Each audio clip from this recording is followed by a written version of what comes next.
សូមជម្រាបសួរដល់បងទាំងអស់គ្នាខ្ញុំបាទឈ្មោះសុនវរីមកពីសមាគមតន្ត្រីសម្លេងជនពិការផងដែរបាទសម្រាប់ខ្លួនខ្ញុំផ្ទាល់ចំពោះកម្មវិធីថ្ងៃនេះខ្ញុំគិតថាវាពិតជាល្អមែនទែនសម្រាប់បងប្អូនគ្រប់ប្រភេទទាំងអស់ដែលគាត់ស្វែងរកការងារជាពិសេសសម្រាប់ជនមានពិការភាពគឺគាត់អាចមកទទួលយកឱកាសការងារពីទីនេះបានហើយនឹងមួយទៀតយើងអាចស្វែងយល់បន្ថែមអំពីកម្មវិធីរបស់TVET ដូចជារដ្ឋាភិបាលព្រមទាំងក្រសួងការងារដែលជួយទៅដល់បងប្អូនជនមានពិការភាពចំពោះចំណារអារម្មណ៍ខ្ញុំថ្ងៃហ្នឹងគឺពិតជាសប្បាយចិត្តមែនទែនដែលបានចូលរួមក្នុងកម្មវិធីហ្នឹងហើយបានទទួលនៅបទពិសោធន៍ថ្មីៗពីកម្មវិធីសម្រាប់ខ្លួនខ្ញុំក៏ពេលដែលខ្ញុំបានទទួលបទពិសោធន៍ក៏ដូចជាព័ត៌មានផ្សេងៗពីកម្មវិធីនៅថ្ងៃនេះខ្ញុំនឹងយកទៅ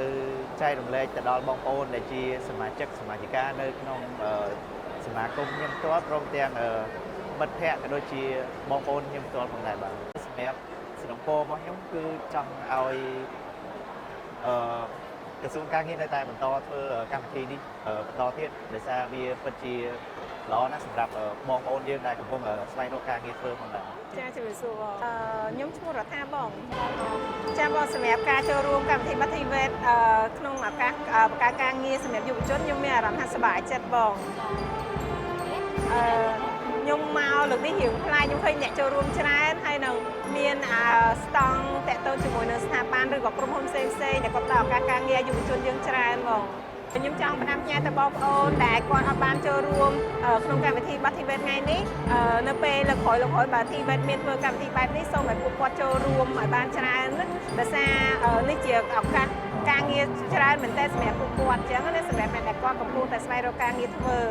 ជាចុងក្រោយខ្ញុំក៏សូមអរគុណដល់ខាង TVET ដែលគាត់បានបង្កើតកម្មវិធីនេះឡើងហើយក៏ជាសំណូមពររបស់ខ្ញុំផ្ទាល់គឺខ្ញុំចង់ឲ្យ TVET គាត់អាចបង្កើតកម្មវិធីបែបនេះនៅតាមបណ្ដាភូមិស្រុកទៅតាមឲ្យបានច្រើនជាងនឹងទូលំទូលាយជាងនឹងអញ្ចឹងណាបងឈ្មោះខ្ញុំ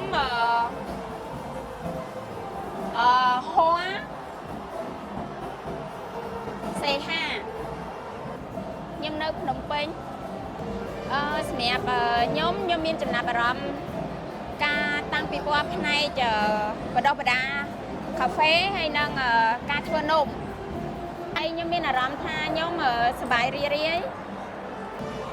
នៅពេលដែលខ្ញុំដើរទៅតាមស្តង់នីមួយជាពិសេសផ្នែកកាហ្វេហើយនិងធ្វើនំក៏ដូចជាផ្នែកបដោះបដាផ្សេងខ្ញុំចាប់អារម្មណ៍ដោយសារគេមានទទួលបង្រៀនបដោះបដាមនុស្សថ្លង់ដែរខ្ញុំទទួលចំណេះដឹងនៅទីនេះជាពិសេសផ្នែកកាហ្វេហើយនិងនំខ្ញុំអាចយកទៅចែកម្លែកតើតើនឹងនំហើយនិងកាហ្វេខ្ញុំអាចយកព័ត៌មានហ្នឹងទៅចែកម្លែកទៅក្រុមគ្រួសារនិងមិត្តភ័ក្តិខ្ញុំចង់គាំទ្រនិងលើកទឹកចិត្តទៅដល់មនុស្សថ្លង់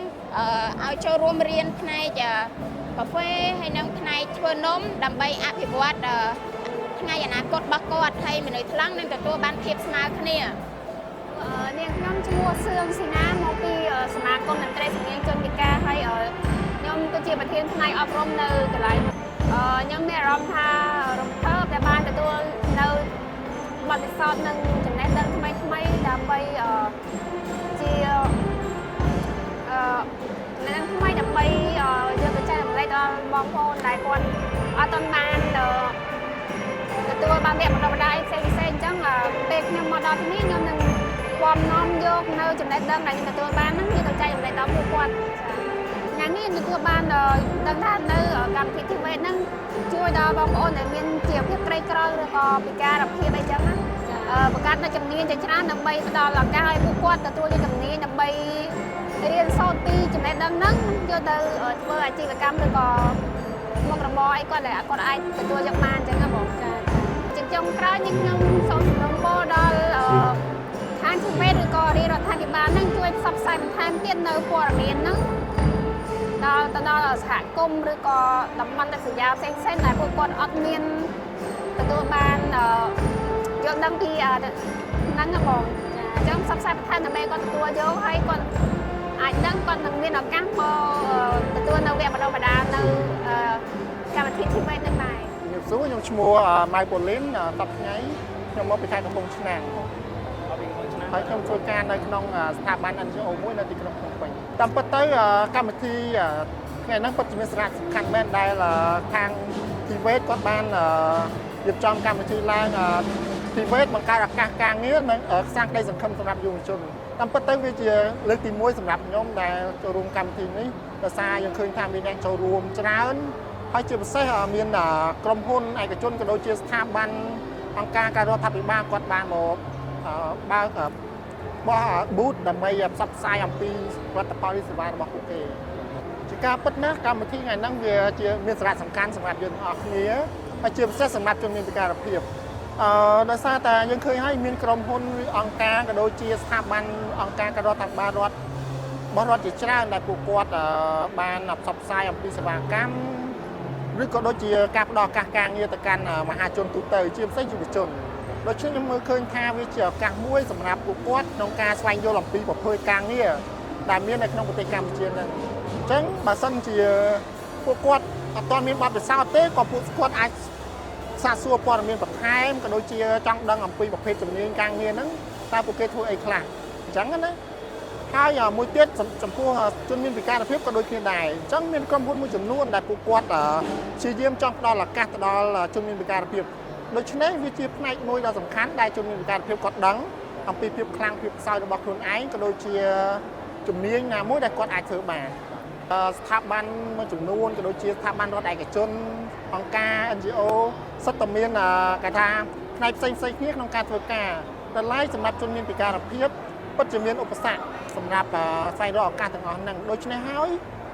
អ្វីដែលពួកជនមានពិការភាពគួរធ្វើទី1បង្ហាញពីការតាំងចិត្តរបស់ខ្លួនទី2ចង់គេថាព្យាយាមក្នុងការចូលរួមឲ្យបានច្រើនឲ្យខាងក្រុមហ៊ុនស្ថាប័នអង្គការផ្សេងពួកគាត់បានឃើញអំពីឧបសគ្គដូច្នេះពួកគាត់នឹងមានការ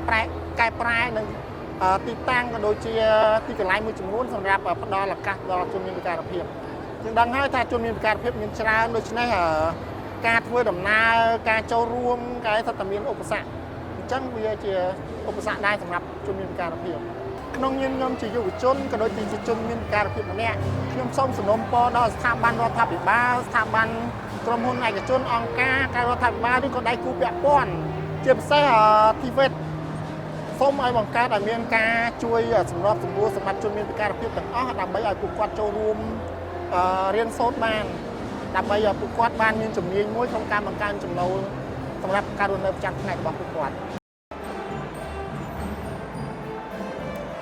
ខ្ញុំឈ្មោះច័ន្ទទីណាខ្ញុំមកខាងវិទ្យាល័យច្បារអំពៅខ្ញុំរៀនថ្នាក់ទី11ចំពោះកម្មវិធីនៅថ្ងៃនេះខ្ញុំសប្បាយរីករាយណាស់ហើយដែលបានមកចូលរួមនៅកម្មវិធីនេះដែរហើយមានគេរៀបចំស្តង់ជាច្រើនហើយខ្ញុំក៏បានរៀននិងយល់ដឹងជាច្រើននៅថ្ងៃនេះដែរបានទទួលព័ត៌មានជាច្រើនទាក់ទងនឹងកម្មវិធីថ្ងៃនេះហើយខ្ញុំក៏សប្បាយរីករាយមែនទែនដែលឱកាសនៅថ្ងៃនេះដែលគេបើកបង្ហាញទាក់ទងនឹងការស្វែងរកការងារធ្វើអញ្ចឹងទាក់ទងនឹងថ្ងៃនេះដែរខ្ញុំបានចាប់អារម្មណ៍មួយទាក់ទងនឹងចង់រៀនធ្វើកាហ្វេប៉ុន្តែកន្លងមកក៏ខ្ញុំធ្លាប់រៀនធ្វើកាហ្វេដែរប៉ុន្តែរយៈពេលច្រើនខែកន្លងមកហើយឥឡូវនេះក៏ខ្ញុំចាប់អារម្មណ៍ឃើញមានស្តង់ជាច្រើនហើយចាប់អារម្មណ៍កាហ្វេដែរ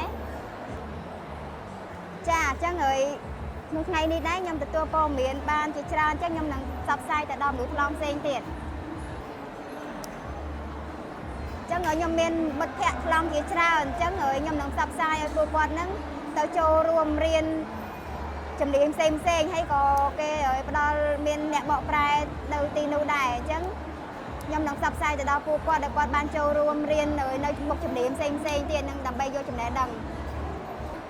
ខ្ញុំសំណូមពរដល់រាជរដ្ឋាភិបាលអញ្ចឹងបើសិនបើមានមនុស្សថ្លង់ដាក់ពាក្យរៀនឬក៏ធ្វើការនៅកន្លែងណាសូមផ្ដល់សេវាអ្នកបកប្រែឲ្យពួកខ្ញុំផងហើយខ្ញុំក៏សប្បាយរីករាយមែនទែនហើយអរគុណដល់រដ្ឋាភិបាលដែលផ្ដល់ជំនាញមកដល់ជនពិការដូចជាយើងនាងខ្ញុំដែរ